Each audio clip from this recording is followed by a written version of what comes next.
Nestled in the heart of Africa, the kingdom of Kamunda was a marvel of architecture, culture, and governance. High and tall buildings made of mud, bricks, straw, timber, and bamboo adorned the landscape, reflecting the ingenuity of its people.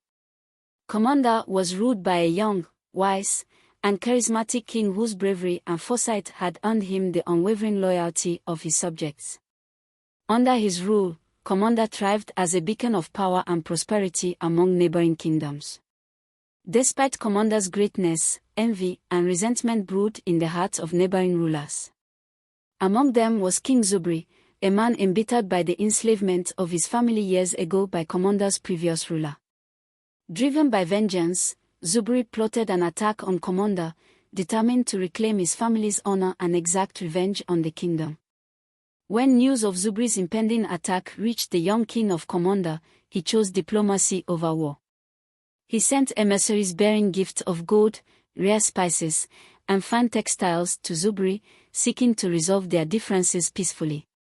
However, Zubri's thirst for revenge clouded his judgment, and he rejected the offerings, launching a series of attacks on Kamunda's border villages. Faced with Zubri's relentless aggression, the king of Kamunda convened his council of advisors. Though young, he displayed wisdom beyond his years, rallying his generals and warriors to prepare for battle.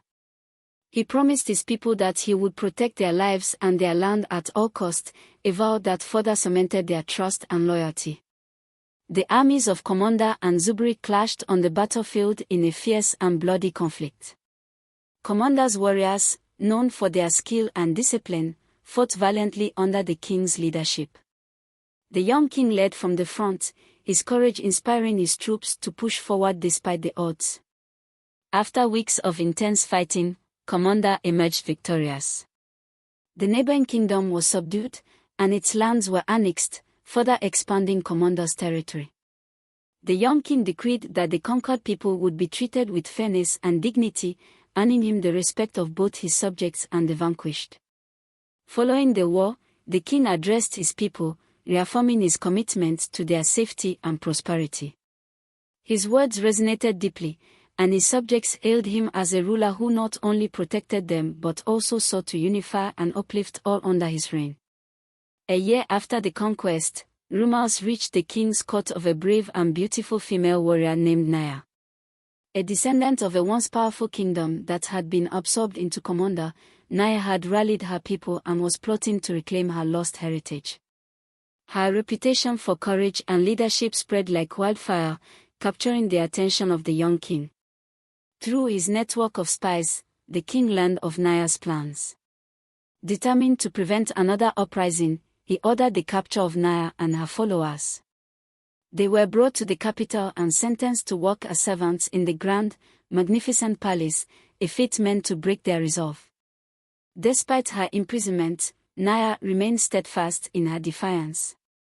Her strength, resilience, and refusal to bow to the king's authority intrigued him. She performed her duties diligently but never lost sight of her goal to reclaim her kingdom. Her fiery spirit began to unsettle the king, who found himself increasingly drawn to her. The king's advisors grew wary of Naya's influence. They urged him to eliminate her or banish her to the evil forest, where no one had ever returned. Yet, the king hesitated, torn between his duty to protect Kamunda and the unexpected feelings he harbored for Naya. His internal conflict deepened as he spent more time observing her. Over time, the king and Naya found themselves in unexpected conversations. Her intelligence and determination impressed him, while his wisdom and vision for Kamunda began to soften her perception of him. Though neither admitted it, a bond was forming, challenging their preconceived notions of each other. Frustrated by the king's inaction, his advisors issued an ultimatum: rid the palace of Naya or risk dissent among the court. The king, unwilling to act rashly, sought counsel from his trusted confidant, a wise elder who urged him to follow his heart while remaining mindful of his responsibilities. In a rare moment of vulnerability, Naya confided in the king about her past. She spoke of her kingdom's fall, her people's suffering, and her unyielding desire to restore their dignity.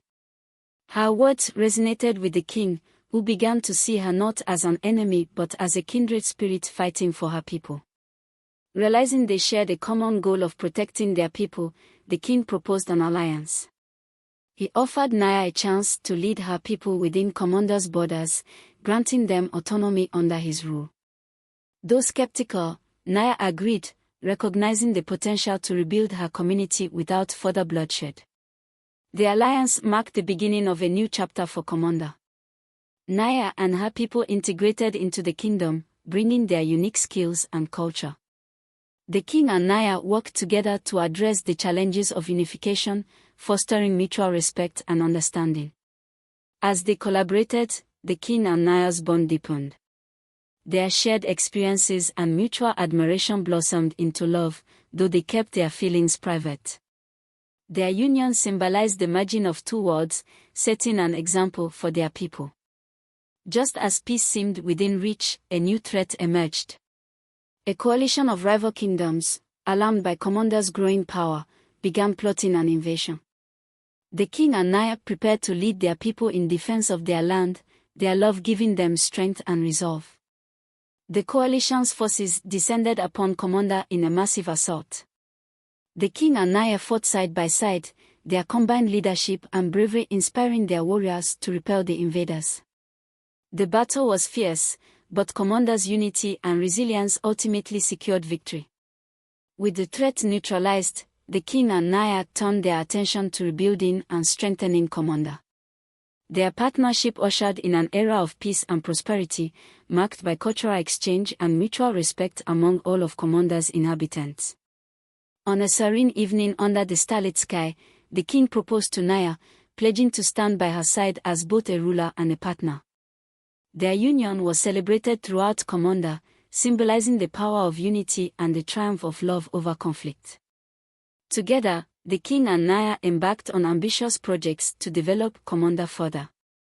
They established schools, promoted trade, and encouraged innovation, ensuring the kingdom's prosperity for generations to come.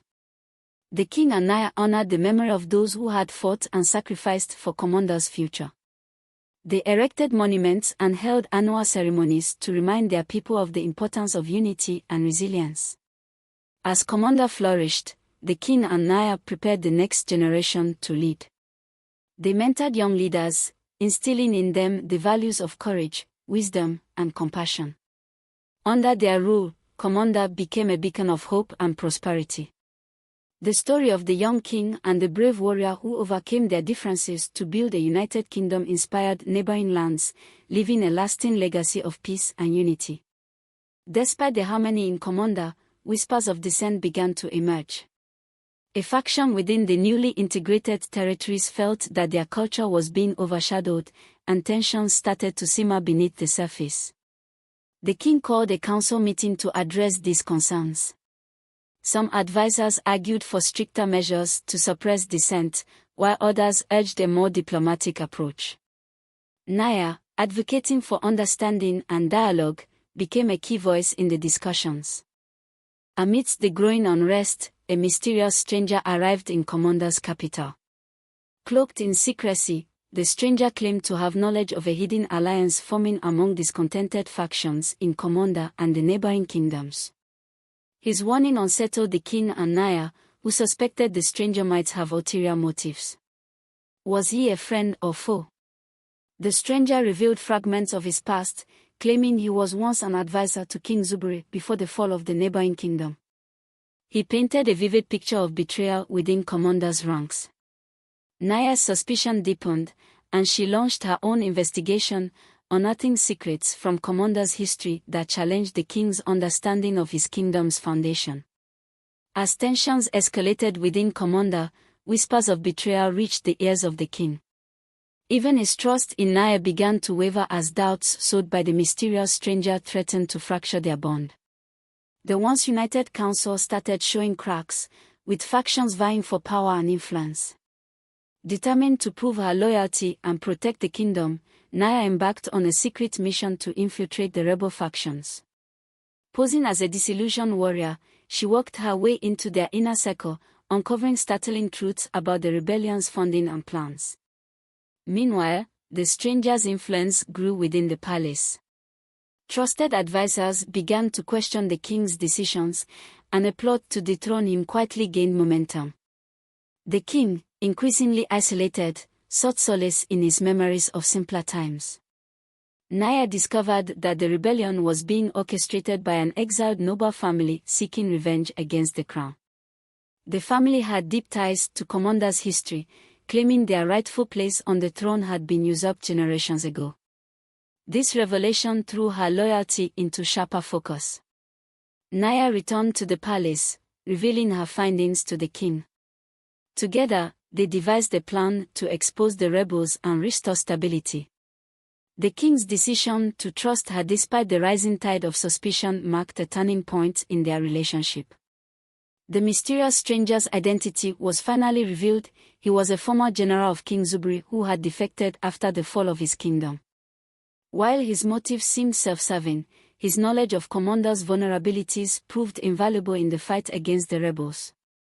As the rebellion reached its peak, Kamunda's forces prepared for an internal battle. Naya led a covert strike team to dismantle the rebels' command center, while the king rallied his loyalists to defend the palace. During the conflict, Naya encountered one of her own people who had joined the rebels. Torn between loyalty to her heritage and her love for the king, she made a heartbreaking choice that cemented her place in Kamunda's history. The rebellion culminated in a dramatic showdown at the palace gates. The king faced the rebel leader, a descendant of the exiled noble family, in a battle of wits and strength. With Naya by his side, the king's bravery and strategy prevailed. In the aftermath of the rebellion, the king and Naya worked tirelessly to heal the wounds left by the conflict. They restructured the council to include voices from all factions, fostering a sense of unity and shared purpose. Amid the political turmoil, the king and Naya's love deepened. However, the ghost of their past and the sacrifices they had made weighed heavily on their hearts, threatening to overshadow their future together. Kamunda emerged stronger from the trials it faced. The king's leadership and Naya's unwavering courage became the cornerstone of a new era, inspiring neighboring kingdoms to adopt similar reforms. A delegation from a distant land arrived in Kamunda, bearing gifts and a proposal for a trade alliance. Their leader, a charismatic queen, sparked intrigue and unease among the palace residents, especially Naya. The queen's interest in the king went beyond politics, igniting jealousy and insecurity in Naya. Their bond was tested as the king tried to navigate the complexities of diplomacy and his personal life.